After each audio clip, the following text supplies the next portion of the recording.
My boyfriend shouted in front of everyone. "You'd never be a good wife. I'm not marrying you." I didn't say a word. I just looked at him and walked away.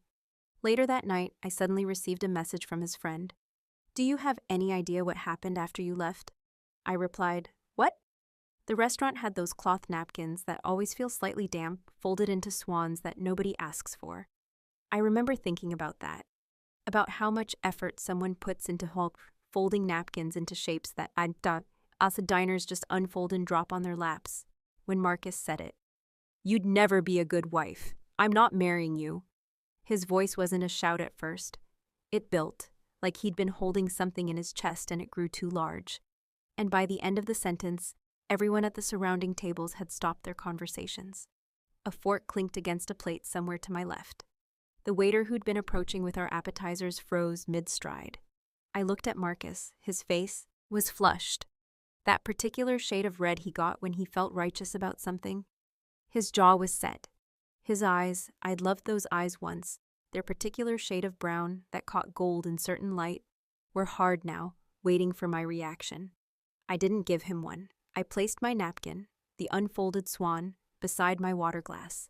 I picked up my purse from where it hung on the back of my chair. I stood. "Elise," he started, and there was something in his voice then, some flicker of uncertainty, like he'd expected an explosion and didn't know what to do with silence. I walked away. My heels clicked against the hardwood floor, each step measured, each step steady. I could feel the eyes of strangers on my back. I could feel the weight of the moment pressing against my shoulders, trying to make them curve inward, trying to make me small. I kept them straight. The hostess at the front podium looked at me with that particular expression people wear when they've witnessed something uncomfortable and don't know whether to acknowledge it or pretend it didn't happen. I gave her a small nod as I passed, just enough to say, "I'm fine. I'm choosing to leave." The October air hit my face like a gentle slap, cool and clean after the stuffiness of the restaurant. I walked to my car in the parking lot. I unlocked it. I sat in the driver's seat. And then I sat there for 17 minutes, according to the clock on my dashboard. Not crying, not screaming, not doing any of the things I thought I'd do in a moment like this. Just breathing, just existing in the aftermath of something I hadn't seen coming, but maybe should have. I should tell you about the dinner, why we were there, what led to that moment. Marcus and I had been together for 3 years.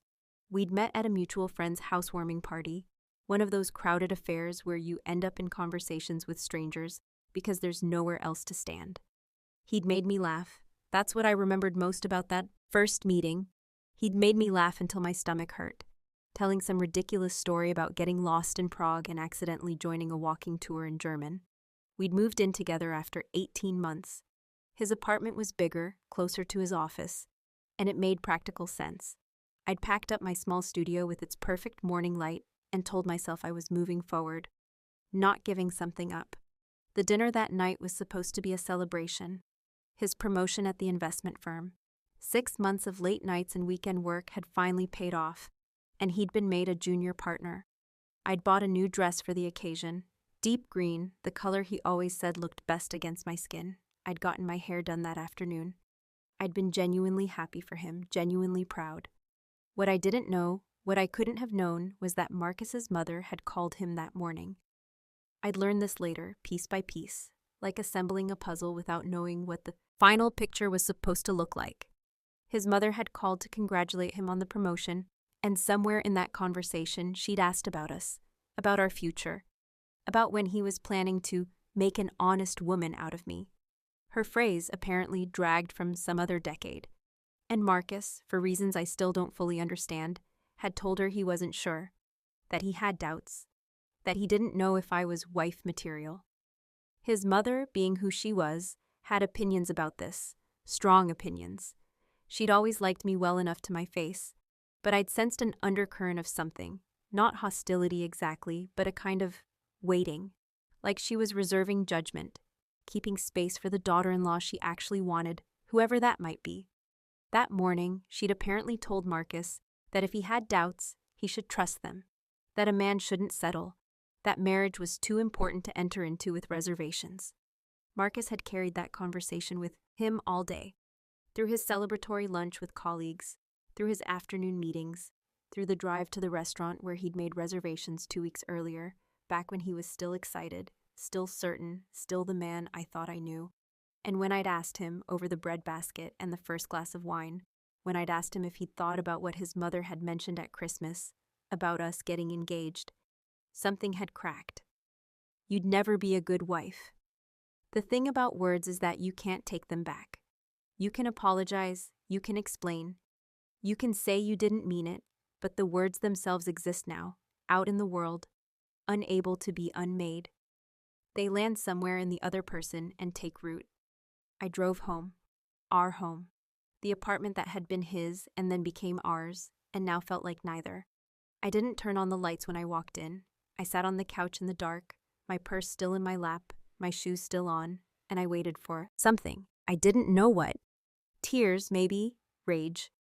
Some appropriate emotional response to having your relationship detonated in a public restaurant over appetizers you never even got to eat. Instead, I felt hollow, like someone had scooped out everything inside me and left only the shell. My phone buzzed. I ignored it. It buzzed again and again. Marcus, I assumed. Calling to apologize, to explain, to do whatever it is people do when they've said something unforgivable and want to pretend it can be taken back. I didn't answer. The buzzing stopped. A minute passed. Then a text notification lit up my screen. I glanced at it, expecting his name. It wasn't. David Chen. Hey, this is David, Marcus's friend from work. I got your number from his phone. Sorry if that's weird. Do you have any idea what happened after you left? David. I knew David vaguely. We'd met at a few work events, shared small talk over drinks at Marcus's birthday party last year. He'd seemed nice enough, normal, the kind of person who blends into the background of someone else's life. I stared at the message. Me. What? The 3 dots appeared, disappeared, appeared again. Like he was typing something, deleting it, starting over. David Chen, I don't want to overstep. I just thought you should know. Things got intense after you walked out. Me. I'm not sure I want to hear this. David Chen, fair, I get that. I'll leave it alone if you want. Just thought you deserved to know that you walking away did something. It mattered. I sat with that for a moment. The hollowness inside me flickered with something, curiosity maybe, or the beginning of something that might eventually become anger. Me, tell me, what David told me over the course of the next hour, through text messages that kept coming faster than I could fully process them, was this. When I walked out of that restaurant, Marcus had sat frozen at our table for about 30 seconds. David was there with 3 other colleagues. They'd all gathered, at the bar, apparently, to toast Marcus's promotion after dinner. They'd witnessed the whole scene. Marcus had then gotten up and followed me, but he'd been too slow. By the time he got outside, my car was pulling out of the parking lot. He'd stood there on the sidewalk, David said, looking lost in a way that seemed almost comical, except nothing about it was funny. When Marcus came back inside, the restaurant had developed that particular atmosphere that descends after a public scene, everyone pretending to be absorbed in their own conversations while watching from their peripheral vision, the staff moving more carefully, the air itself feeling fragile. David said Marcus had walked back to our table, sat down, and put his head in his hands. And then something shifted. A woman at the table next to ours, middle-aged, elegant, dining alone, had gotten up from her seat. She'd walked over to Marcus, and in a voice loud enough for nearby tables to hear, she'd said, "I hope that woman never speaks to you again." Marcus had looked up, startled. "Excuse me?" "Whatever she did," the woman had continued, "whatever you think justifies what you just said, it doesn't. No one deserves to be humiliated like that. Least of all, someone who had the grace to walk out with her dignity intact." And then she'd returned to her table and calmly continued eating her salmon. David said the restaurant had gone silent again. Not the silence of people trying not to stare, but a different kind, a weighted silence, like everyone had collectively reached a verdict. Marcus's colleagues at the bar had been watching. One of them, a woman named Patricia, whom I'd met once at a holiday party, had set down her drink and walked out. Just left. Didn't say goodbye, didn't explain. David said she'd texted him later that night. I can't pretend I didn't see that. I can't pretend to respect him now. Another colleague had stayed but grown quiet. responding to Marcus's attempts at conversation with monosyllables until Marcus finally gave up. Marcus had tried to order another drink. The bartender had served him, but David noticed the staff's attitude had changed. Efficient but cold. That particular brand of professional service that makes you feel like a chore rather than a customer. Marcus had finally left around 10 p.m. David said he'd looked like someone who'd been in a car accident. Not physically hurt, but shaken in a way that went deeper than the skin. David Chen. I know he's my colleague. I know I should probably stay out of it. But I've been married for 12 years, and what he did tonight, that's not how you treat someone you love. That's not even how you treat someone you're breaking up with. I just wanted you to know that it didn't go unnoticed. The way you handled it, you should be proud of that. I read his message 3 times. Me. Why are you telling me this? David Chen. Because I think sometimes people need to know that the world saw them, that they weren't alone in a moment that felt isolating. You walked out of that restaurant like you were worth more than what he was giving you. You were right. I didn't know what to say to that. So I said thank you, and I turned off my phone, and I sat in the dark for another hour, thinking about the woman at the next table who had spoken up, thinking about Patricia walking out, thinking about the bartender's coldness. I thought about all the ways we witness each other, all the small validations and condemnations that happen in public spaces between strangers. I'd walked out alone, but I hadn't been alone. People had seen, people had judged, and their judgment had landed on Marcus's shoulders like a weight he'd have to carry. It didn't fix anything. It didn't undo his words. But it was something. I didn't sleep that night. Around 3 a.m., I heard Marcus's key in the lock. I'd moved to the bedroom by then, sitting in the dark on the edge of the bed, still in my green dress, my shoes finally kicked off in a corner. He didn't turn on any lights either. I heard him move through the apartment, the sound of his jacket hitting the back of a chair, his footsteps pausing in the kitchen, the refrigerator opening and closing, then his footsteps approaching the bedroom. He stopped in the doorway. I could see his silhouette against the faint light from the living room windows. Elise, I didn't respond. I know you're awake, I know you're there. His voice was hoarse, rougher than usual. He'd been drinking more, I guessed, or crying, maybe both. Can we please talk about this? The hollow feeling in my chest had shifted over the hours, solidifying into something denser. Not anger exactly, something quieter, something that felt like the beginning of an ending. Not tonight, I said.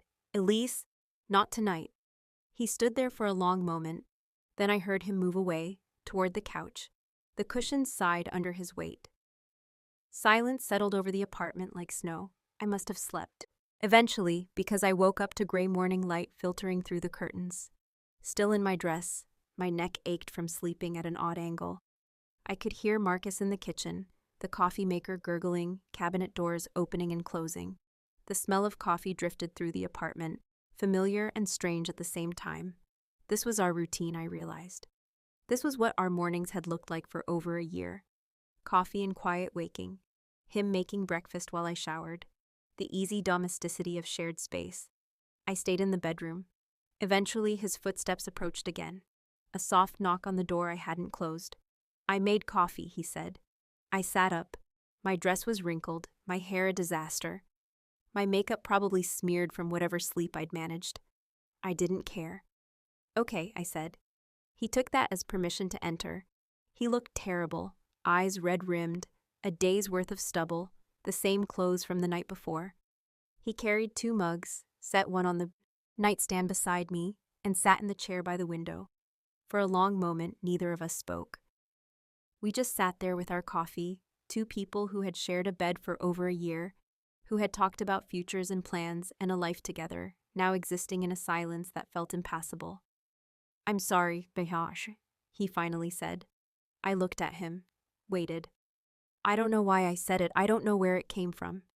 He ran a hand through his hair, a gesture I'd seen 1,000 times, usually when he was working through a problem at work.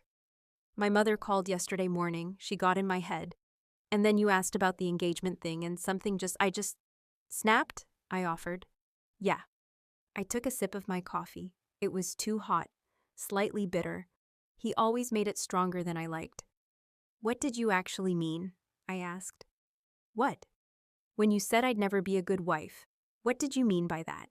What specifically makes someone a good wife versus a bad one in your estimation? He looked uncomfortable. Good, he should be. I didn't mean anything specific. But you must have, I pressed. Words like that don't come from nowhere. They don't just erupt fully formed. You've thought about this. You've thought about what you want in a wife, and you've concluded that I don't have it. So I'm asking you, what is it that I'm missing? The silence stretched. I could see him struggling, the way he did when a conversation went somewhere he hadn't anticipated, when he couldn't control the narrative. I don't know how to answer that, he said finally. Then let me help you. I set my coffee down. Is it that I work too much? That my career matters to me? Your mother's mentioned that before. The way I travel for work, the late nights. Is that what a bad wife does? Elise, or is it that I don't cook? That I didn't learn the recipes your mother offered to teach me? Is a good wife someone who makes Sunday dinner every week, who has your coffee ready when you wake up, who keeps the home? That's not, or maybe it's that I have opinions, that I disagree with you sometimes, that I don't let your mother rearrange my kitchen when she visits. Maybe a good wife is quieter, more agreeable. Maybe a good wife reshapes herself around her husband until there's nothing left of who she was before. That's not fair. His voice had an edge now. You're putting words in my mouth. No, I said. I'm trying to understand the words that came out of it. Because right now, all I have is a sentence that tells me I'm not enough, and I think I deserve to know why. He stood up, paced to the window, stood with his back to me. The morning light caught the tension in his shoulders. My parents have been married for 37 years, he said quietly. My mother gave up her teaching career when my brother was born. She was there every day after school. She made dinner every night. She managed the house so my father could focus on his work. And they're happy. They've always been happy. And I'm not your mother. No, he turned around. You're not. Something cold settled in my chest. And that's the problem, isn't it? He didn't answer, but his silence was answer enough. I didn't leave that day, or the next. I told myself I was being practical. We shared an apartment, a lease, a life. These things don't unravel overnight. But really, I think I was waiting for something. For him to take it back more convincingly. For there to be a path forward that didn't require me to look at everything we'd built and see it for what it was. We moved through those days like ghosts in the same space, polite and careful, sleeping in the same bed but on opposite edges. The middle a chasm neither of us tried to cross. On the third day, my phone rang, a number I didn't recognize. Hello? Elise Walker? A woman's voice, brisk and professional. Yes? This is Catherine Harrell from McKinsey. We spoke at the industry conference in Boston last month. I gave you my card. I remembered. A brief but striking conversation about sustainable urban development, my specialty. She'd been impressed with the presentation I'd given. We'd talked for 20 minutes about integrated planning approaches, and she'd said something about wanting to continue the conversation. Of course, Catherine, I remember. I hope I'm not catching you at a bad time. I wanted to reach out because we have an opportunity I think might interest you. A new practice we're developing around sustainable cities. We're looking for someone with exactly your background to head the research division. It would be a significant role, the kind of position that could really shape the field. I sat down on the edge of the bed. I'm flattered. Can you tell me more? She told me. The position was based out of their Chicago office, a relocation from the East Coast, a new city, a new start. The salary was substantially more than I was currently making. The scope of the work was exactly what I'd been wanting to do for years, but hadn't had the opportunity. I realize this is a lot to consider, Catherine said. Why don't we schedule a call for later this week? You can think it over, come up with questions, and we can discuss whether this might be the right fit. After I hung up, I sat with my phone in my hands for a long time. Chicago. A new city, a job that was genuinely exciting, not just acceptable. The kind of opportunity I would have celebrated a week ago, would have told Marcus about with excitement, would have discussed as a possibility for us. Now it felt like something else, an escape hatch, a way out that I hadn't been looking for, but that had appeared anyway. I didn't tell Marcus about the call. That was the first secret I kept from him in 3 years. Not because I was planning anything, not because I'd made any decisions. Just because telling him felt like inviting his opinion into something that should have been mine alone. The next day, I went back to work. My office, a mid-sized urban planning consultancy, felt both familiar and strange, like looking at a photograph of a place you used to live.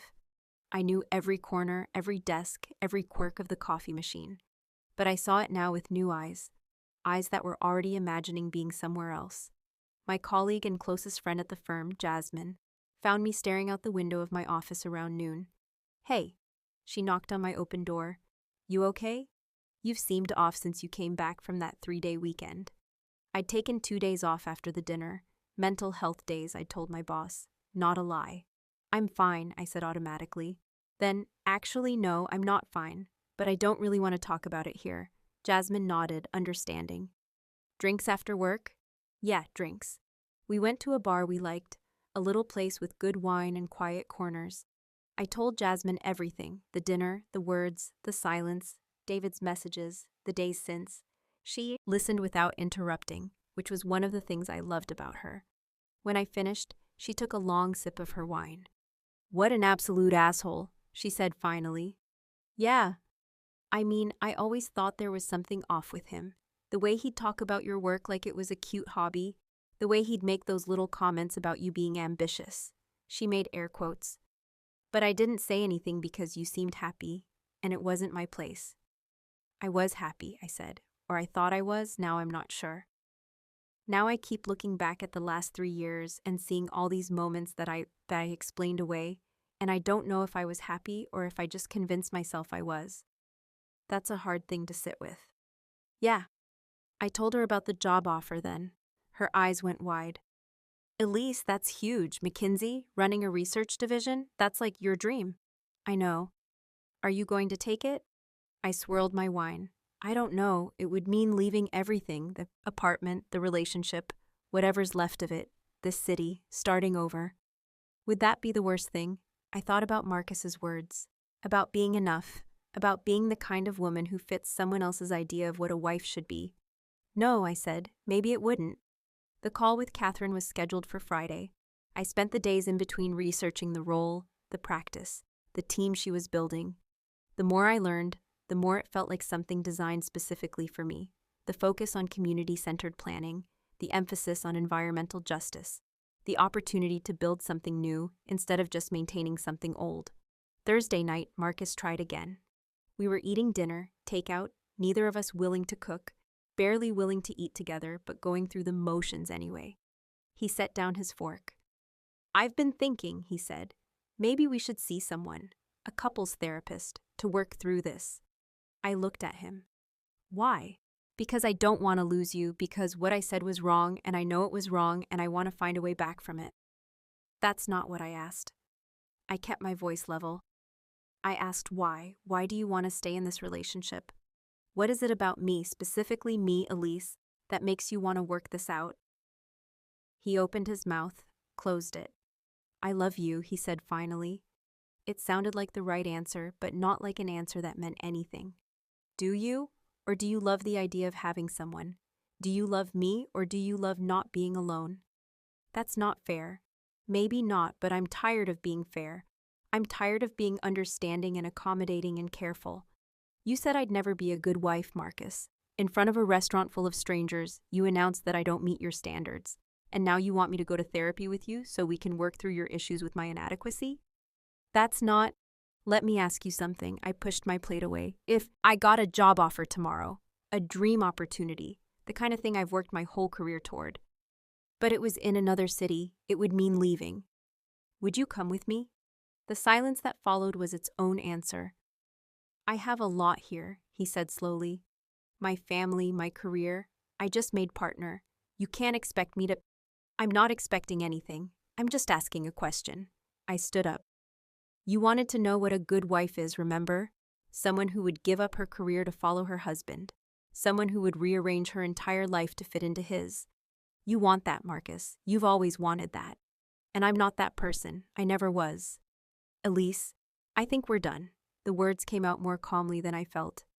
"Not because of what you said at the restaurant, though that was awful enough, but because you meant it. Deep down, you believe I'm not what you want. And I deserve to be with someone who wants me, not a version of me I'd have to destroy myself to become. I took the call with Catherine the next day, from a conference room at work with the door closed. I asked questions. She answered them. By the end of the conversation, we'd scheduled an in-person interview for the following week. That night, I started packing. Not dramatically, not everything at once, just a box here and there, books that were mine, clothes I'd need, the small pieces of a life I could carry with me. Marcus watched me but didn't try to stop me. I think he knew by then that there was nothing left to fight for. Or maybe he was relieved in some way that I was making the decision so he didn't have to. The interview in Chicago was 3 days later. I took the train, 4 hours through the flat November landscape of the Midwest, watching fields and small towns slide past the window, feeling myself becoming lighter with each mile that passed. The interview went well, more than well. Catherine introduced me to the team, walked me through the office, described the work in a way that made my pulse quicken with genuine excitement. These were people who cared about the same things I cared about. This was work that mattered. They offered me the position before I left the building. I accepted before I got back to the train station. Telling Marcus was anticlimactic. He nodded, said congratulations in a voice that was flat, asked practical questions about the lease and the furniture. We divided things up with the efficiency of two people who'd stopped caring enough to fight over anything. I moved out on a gray Saturday in November. Jasmine helped me load boxes into a rented car. Marcus was there, but also wasn't, present in body, absent in spirit, already retreating into whatever narrative he was constructing about what had happened and why. As I carried the last box out, he stopped me in the doorway. "I hope you find what you're looking for," he said. It could have been sincere. It could have been bitter. I couldn't tell anymore. "I hope you figure out what you actually want," I said, "not what your mother wants, or what looks good, or what's easy, what you want." I didn't wait for a response. I walked out. I loaded the ball, I got in the car, and I drove toward a new city, a new job, a new life. Chicago in winter is brutal. That's the first thing anyone tells you, and they're not wrong. The wind off the lake cuts through every layer you thought was enough. The cold gets into your bones and sets up residence. The sky is gray more often than not, and the sun sets at 4:30 p.m., and the darkness lasts forever. But there's something honest about it, something that strips away pretense. You can't be anything but exactly who you are when you're just trying to survive the walk from the L station to your apartment. I found a place in Logan Square, a small one-bedroom in a converted Victorian with radiators that clanked and windows that let in too much cold, and a kitchen barely big enough for one person. It was mine, completely, entirely mine. No one else's preferences to accommodate, no one else's expectations to meet. The job was everything Catherine had promised and more. The team was brilliant, 12 people from different backgrounds, all passionate about the same questions. How do we build cities that work for everyone? How do we plan for climate change? How do we center the communities most affected by development decisions in the process of making those decisions? For the first few months, I threw myself into the work. Nights and weekends, research and strategy sessions, building relationships with colleagues, proving myself in a new environment. It was exhausting. It was exhilarating. It was exactly what I needed. But somewhere in the middle of all that forward motion, I started to notice the silence. Not the silence of being alone. I'd chosen that, and mostly I was grateful for it. But a different kind of silence. The absence of something I hadn't realized I'd been carrying until it was gone. I think about that night at the restaurant more than I expected to. Not the words themselves. Those have faded, become abstract, lost their power to hurt. But the moment after. The moment when I picked up my napkin and placed it beside my water glass and stood up. I've replayed that moment hundreds of times. The click of my heels, the feeling of eyes on my back, the hostess's expression, the cool October air. What I didn't know then, what I couldn't have known, was that moment would become the hinge of my life. Everything before it was one story. The story of Elise trying to fit herself into a shape she was never meant to be. Everything after is a different story. This one. 6 months after I moved to Chicago, I got a message from David Chen. I'd almost forgotten about him. Marcus's colleague, the one who'd texted me that night.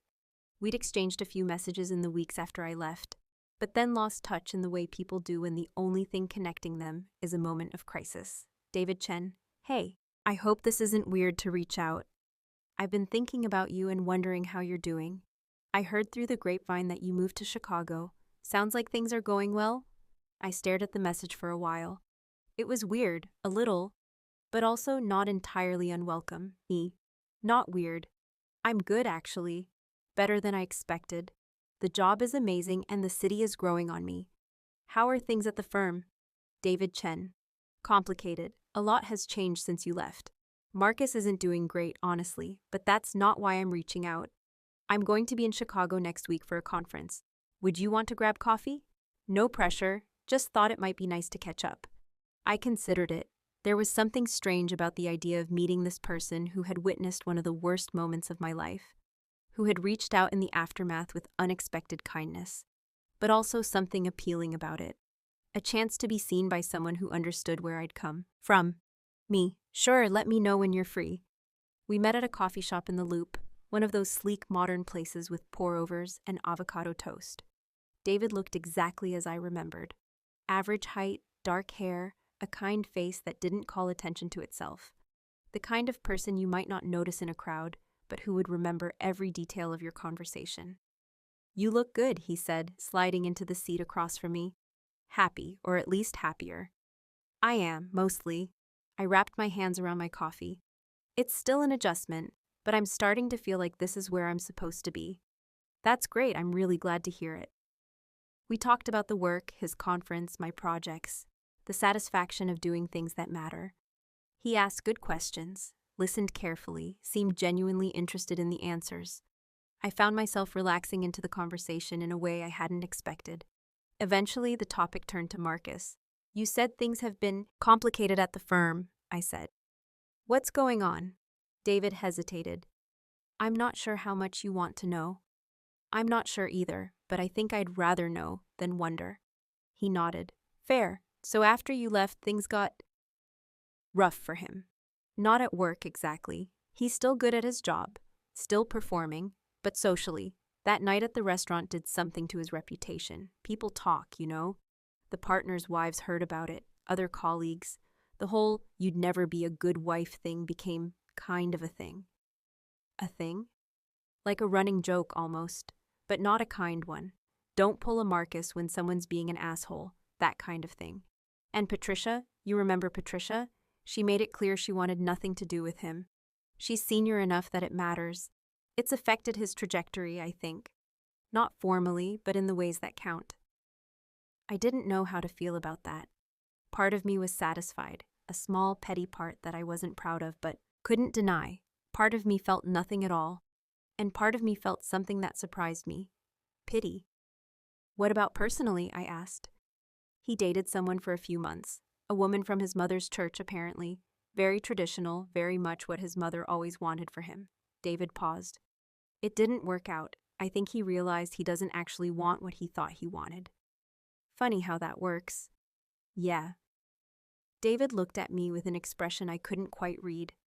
For what it's worth, I think what happened that night, the way you handled it, it made people think about what we tolerate, what we accept as normal. A lot of uncomfortable conversations happened in the weeks after, about how men talk about women, about what good wife material even means. I turned that over in my mind, the ripples of a moment spreading outward in ways I'd never see.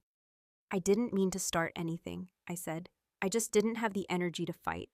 Walking away was all I could do. Sometimes that's enough, he smiled. Sometimes walking away is the most powerful thing you can do. After David left, back to his conference, back to his life, I walked along the lakeshore. It was late April by then, the first real hint of spring in a city that had been locked in winter for what felt like forever. The ice was melting. The trees were starting to bud.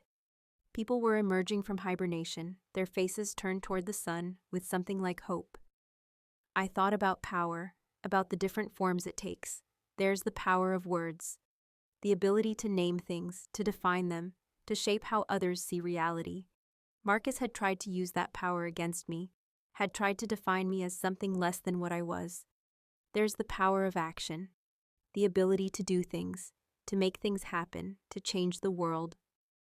Through force of will, I'd used that power too, walking away, building a new life.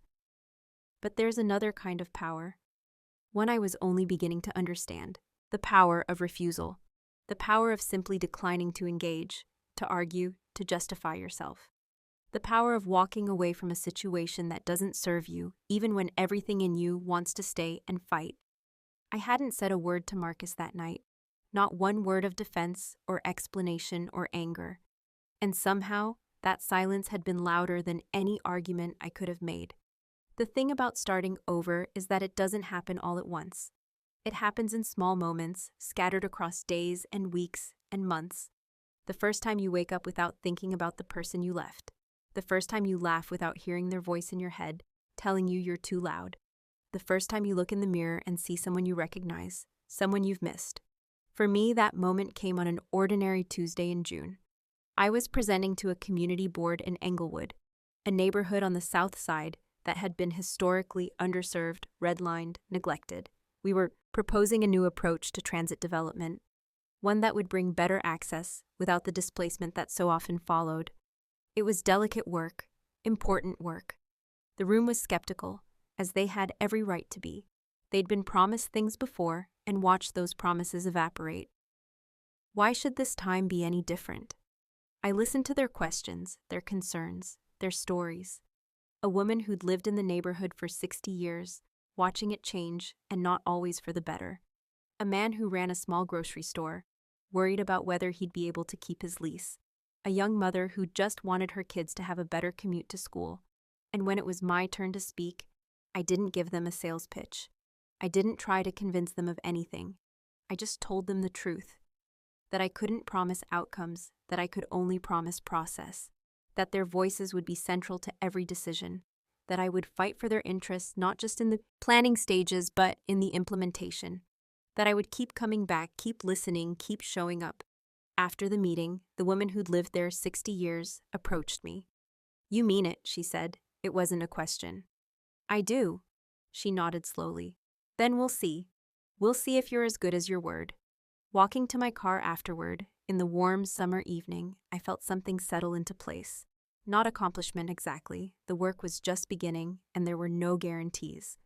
But alignment, the sense that what I was doing and who I was had finally come together. This is who I am, I thought. Not a wife, not a girlfriend, not someone defined by her relationship to a man. A person with work that matters. A person who shows up. A person whose word means something. It was enough. It was more than enough. A year after I left, I got a letter, handwritten, which was rare enough these days to make me pause. The return address was Marcus's parents' house in Connecticut. My first instinct was to throw it away unopened, but something made me hesitate. I opened it. "Dear Elise, I know I'm probably the last person you want to hear from, and I wouldn't blame you if you stopped reading right now. But I've been thinking about you a lot lately, and I felt like I owed you something more than the silence I've given you. I was wrong, not just about what I said that night, though that was wrong too, horribly wrong, but about so many things. About what I thought I wanted, about who I thought I was, about what it means to love someone. I've been going to therapy, not couples therapy, the way I suggested to you once, but individual therapy, trying to understand why I said what I said, why I believed what I believed. The answers aren't flattering. A lot of it has to do with my mother, with the model I grew up with expectations I never questioned because they seemed so obviously right. They weren't right. You were enough, more than enough. I was just too small to see it. I don't expect forgiveness. I don't expect anything. I just wanted you to know that I know now how wrong I was. And I'm trying to be better. Not for you, it's too late for that. But for whoever comes next. For myself, I hope you're happy in Chicago. I hope you're doing the work you love. I hope you found everything you deserve. Marcus. I read the letter 3 times, then I folded it carefully and put it in a drawer with other things I didn't know what to do with. Old photographs, ticket stubs, artifacts of a life I'd left behind. I didn't write back. There was nothing to say. His growth, his realizations, his therapy, those were his business now, not mine. I was glad he was working on himself. I hoped he'd find what he was looking for. But I couldn't be part of that journey, and I didn't want to be. Some doors, once closed, should stay closed. The second year in Chicago was different from the first. The first year had been about survival.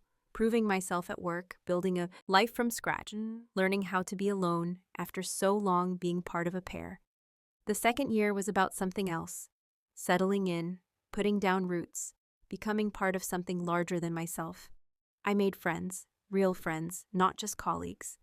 There was Miriam, my neighbor, a retired teacher who kept me supplied with homemade soup and stories about the neighborhood's history. There was James, a fellow urban planner I'd met at a conference, who became my partner on several cross-city projects. There was the book club I joined on a whim, 6 women who met monthly to drink wine and argue about novels and share the small and large dramas of their lives. I dated, tentatively. A lawyer I met at a fundraiser who was nice but not right. A professor from Northwestern who was interesting but too intense. A musician I matched with online who made me laugh but wanted more than I was ready to give. None of them lasted. I wasn't sure if I was being too picky or too cautious, or if I was exactly where I needed to be, taking my time, learning what I wanted, refusing to settle for less than real. The Englewood Project became my baby, my legacy, my reason for getting out of bed on the hard days. It took 2 years of community meetings, planning sessions, political negotiations, and occasional screaming matches with developers who wanted to do things the easy way instead of the right way. But we got there. We built something that worked. A transit hub that served the neighborhood without displacing it, surrounded by affordable housing that was actually affordable, with local hiring requirements that created jobs for the people who lived there. The day the hub opened, I stood at the back of the crowd and watched the ribbon cutting. The mayor was there, the aldermen, various city officials taking credit for work they'd had little to do with. But the people who mattered were there too. The woman who'd lived there 60 years, now 82 but still sharp, the grocery store owner who'd kept his lease, the young mother whose kids now had a 12-minute commute to school instead of 45. The 60-year woman found me afterward. "You kept your word," she said. "I did." She took my hand, held it for a moment, then let go. That's rare. Don't let anyone tell you it's not. 3 years after I left, I was invited to give a keynote at a national urban planning conference. The topic was community-centered development, how to do it right, how to avoid the pitfalls, how to actually listen instead of just going through the motions. The conference was in Boston, my first time back on the East Coast since I'd moved away. I spent the week before the conference preparing my remarks, going through my notes, trying to figure out what I actually wanted to say. The practical stuff was easy, best practices, case studies, lessons learned, but there was something else I wanted to convey, something harder to articulate. In the end, I decided to tell a story. I stood at the podium, looked out at the audience of planners and developers and government officials, and I told them about the night at the restaurant. Not the details. I kept Marcus anonymous, kept the specifics vague, but the shape of it. A relationship that asked me to be smaller than I was. A moment when I was told, in front of strangers, that I wasn't enough, and the choice I made in response. "I walked away," I said. I didn't argue, didn't defend myself, didn't try to prove him wrong. I just picked up my purse and walked out. And for a long time, I thought that was the end of the story, that I'd retreated, surrendered, given up. I paused, let the silence settle. But I've come to understand that walking away was the beginning of everything. Walking away from that relationship led me to a job I love, a city that feels like home, work that matters. Walking away was the most powerful thing I could have done, not because it changed him, but because it changed me. I talked about Englewood then, about the community meetings and the hard work and the small victories, about listening, really listening, to people who'd been ignored and dismissed and underestimated, about refusing to accept the easy answers, the quick fixes, the developments that served investors rather than residents. Good planning, I said, is about believing that people know their own needs better than we do. It's about walking away from the assumption that we know best and walking toward the communities we serve. It's about the same thing all good work is about: humility, listening, and the willingness to be changed by what we learn. The applause, when it came, was more than polite. Several people stood up. After the keynote, a woman approached me, mid-50s, elegantly dressed, a sharp intelligence in her eyes. "That was beautiful," she said. "I'm Patricia Chen. I work at an investment firm in New York." The name sounded familiar. Chen, David Chen's last name, and Patricia, the colleague who had walked out of the restaurant bar that night, who had refused to pretend respect for Marcus after what he'd done. Patricia, I said, David's wife? She smiled. Sister, actually, he told me about you, about that night, about what happened after. I've been following your work ever since. You've built something remarkable. Thank you. I wasn't sure what else to say. The world was smaller than I'd imagined. I didn't leave the bar that night because of what Marcus said, Patricia continued. I left because of what you didn't say. The silence, the dignity, the refusal to engage on his terms. It made me think about all the times I'd tried to argue men out of their assumptions, tried to prove myself worthy of respect I was already owed. You showed me there was another way. I felt something shift in my chest, the recognition of connection, of impact I hadn't known I'd had. I was just surviving, I said honestly. I didn't have a strategy, I just couldn't think of anything to say. Sometimes the most powerful things we do are the things we don't plan. She handed me a card. If you're ever in New York, look me up. I think we could do good work together. The thing about endings is that they're never really endings. They're just pauses, transitions, moments where one story stops and another begins. I'm writing this from my apartment in Chicago, 5 years after that night at the restaurant. It's spring again, my 5th spring in this city, though it still feels new every time. The way the warmth returns and the lake turns from gray to blue and people emerge blinking into the light. I'm 42 years old. I run the Sustainable Cities practice at McKinsey now, a team of 30 people doing work I'm genuinely proud of. I own my apartment, bought it 2 years ago, the first property I've ever owned entirely on my own. I have friends who show up for me, work that matters, a life that feels like mine. I'm dating someone. His name is Michael. He's a contractor who specializes in historic preservation, a man who understands the importance of foundations and the patience required to restore something rather than tear it down and start over. We've been together for 8 months. It feels different from before, calmer, more equal, built on a foundation of mutual respect rather than the performance of compatibility. When I told him about Marcus, about that night, he listened without interrupting. Then he said, "Thank God you walked away. Otherwise, I'd never have met you." It was simple, maybe too simple, but sometimes simple is enough. I got a message from David a few months ago. We've stayed loosely in touch over the years, occasional texts, the odd coffee when one of us is in the other's city. This message was different. David Chen. Thought you might want to know, Marcus is getting married to someone his mother approves of. They seem happy. He seems different, calmer, like he's finally stopped fighting himself. I read the message and waited for something, jealousy, satisfaction, sadness, anything. What I felt was something closer to peace. Mais parti. I'm glad for him. Really, I hope he's found what he was looking for. David Chen. I think maybe he figured out what that actually was. Finally. Me. Better late than never. The last piece of the story happened last month. I was at a conference in New York. Another keynote. Another room full of planners and developers. Afterward, at the reception, I saw a face I recognized. Marcus's mother. She was older than I remembered. Smaller somehow, though maybe that was just my perception shifting. She was talking to someone, a glass of wine in her hand, looking every inch the polished society woman she'd always been. Our eyes met across the room. I saw the flash of recognition, the moment of uncertainty. She could have looked away, pretended she hadn't seen me. Instead, she excused herself from her conversation and walked toward me. "Elise," her voice was careful, neutral. "I heard your keynote. It was impressive." "Thank you." A pause. The noise of the reception swirled around us. "I owe you an apology," she said. "What my son said that night, the ideas behind it, I have to take responsibility for some of that. For raising him to believe certain things about what women should be. I hadn't expected this. I wasn't sure how to respond." "We all carry the weight of what we're taught," I said finally. "The important thing is what we do when we realize it was wrong." She nodded slowly. "He's different now. Better, I think. He's marrying a lovely woman, someone with her own career, her own ambitions. Someone I would have called too much once. Now I just call her my future daughter-in-law." "People change," I said. "They do." She looked at me with something that might have been respect. You changed too, I imagine, though I think maybe you just became more of who you already were. I took the train back to Chicago that night, 4 hours through. The dark, the lights of small towns sliding past the window like they had all those years ago.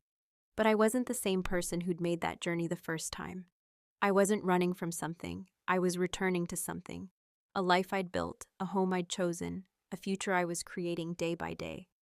The city rose up out of the darkness like a promise, the skyline glittering, the lake a dark expanse beyond it, the streets full of people living their complicated lives. I got off the train at Union Station. I walked to the L. I rode home through neighborhoods I knew by heart now, the coffee shops and bookstores and community gardens, the places where my work had made a small difference, the blocks where people recognized my face. I let myself into my apartment, turned on the lights, put water on for tea. My phone buzzed, a message from Michael. "How was the trip? Can't wait to hear about it." I typed back, "Good, really good, home now."